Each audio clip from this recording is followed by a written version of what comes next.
السلام علیکم ورحمۃ اللہ وبرکاتہ۔ قصص الفلاح یوٹیوب چینل پر خوش آمدید۔ اگر آپ روزانہ ایمان افروز واقعات سننا چاہتے ہیں تو آگے بڑھنے سے پہلے ہمارے چینل کو سبسکرائب کر لیں اور بیل آئیکن کو دبا دیں، ساتھ میں نوٹیفیکیشن کو بھی آن کر لیں۔ آج ہم سنیں گے امام ابو حنیفہ رحمۃ اللہ علیہ کے حلم اور صبر کا ایک واقعہ۔ امام ابو حنیفہ رحمۃ اللہ علیہ ایک عظیم انسان تھے۔ آپ کا ہر دن وقت کی قیمتی سانسوں کو علم و عمل کے نذرانے پیش کرتے ہوئے گزرتا۔ فجر سے پہلے ہی جاگنے کا معمول، اور بسا اوقات رات کو سوتے ہی نہ تھے۔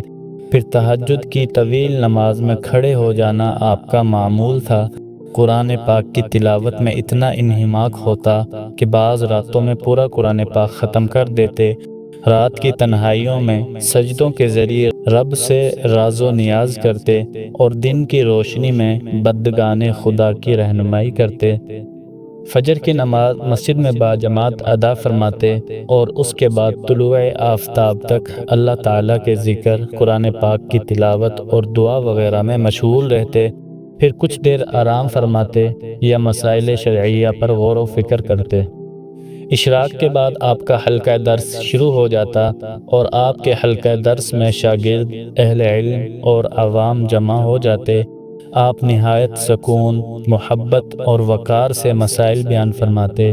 آپ کے دروس میں قرآن، حدیث، فقہ، اصول اور منطق وغیرہ سب علوم و فنون شامل ہوتے۔ آپ کے درس کو سننے کے لیے دور دور سے طلباء آتے اور علم کے موتی لوٹتے، اور یہ سلسلہ اسی طرح ظہر کی نماز تک جاری رہتا۔ ظہر کی نماز کے بعد آپ کچھ دیر آرام فرماتے۔ ذرا تصور کریں ایک تھکا ہارا عالم دین جو ساری رات عبادت میں مشغول رہا ہو اور دن بھر امت کی خدمت کی ہو، اور اب ظہر کے بعد ذرا سا آرام کرنے کو لیٹا ہو۔ اس کی تھکاوٹ کا کیا عالم ہوگا۔ ایک مرتبہ امام ابو حنیفہ رحمۃ اللہ علیہ بھی اسی لمحے کچھ دیر آرام کرنے کے لیے اپنے بالا خانے میں لیٹے ہوئے تھے کہ اچانک نیچے سے دروازے پر دستک ہوئی۔ آپ بستر سے اٹھے، سیڑھیوں سے نیچے اترے، دروازہ کھولا۔ باہر ایک اجنبی شخص کھڑا تھا۔ وہ کہنے لگا کہ ایک مسئلہ پوچھنا ہے۔ امام صاحب نے نرمی سے فرمایا کہ پوچھئے، لیکن وہ شخص بولا کہ مجھے اب یاد نہیں رہا کہ کیا پوچھنا تھا۔ آپ نے مسکرا کر فرمایا کہ جب یاد آ جائے تو اس وقت آ کر پوچھ لینا۔ وہ شخص واپس چلا گیا۔ امام صاحب دوبارہ بالا خانے پر آ کر لیٹے ہی تھے کہ پھر سے دروازے پر دستک ہوئی۔ آپ دوبارہ نیچے آئے۔ وہی شخص موجود تھا۔ کہنے لگا، حضرت مجھے مسئلہ یاد آ گیا تھا، لیکن جب آپ سیڑھیوں سے نیچے آ رہے تھے تو وہ مسئلہ میں پھر بھول گیا۔ امام صاحب نے پھر نرمی سے فرمایا کہ کوئی بات نہیں، جب یاد آ جائے تو آ کر پوچھ لینا۔ امام صاحب تیسری مرتبہ آرام کی نیت سے بالا خانے پر چلے گئے اور لیٹے ہی تھے کہ پھر دستک سنائی دی۔ آپ تیسری مرتبہ نیچے آئے، دروازہ کھولا۔ وہی شخص کھڑا ہوا تھا۔ کہنے لگا کہ وہ مسئلہ مجھے یاد آ گیا ہے۔ امام صاحب نے فرمایا کہ پوچھئے۔ اس نے نہایت بدتمیزی سے سوال کیا کہ یہ بتائیے کہ انسان کی نجاست میٹھی ہوتی ہے یا کڑوی۔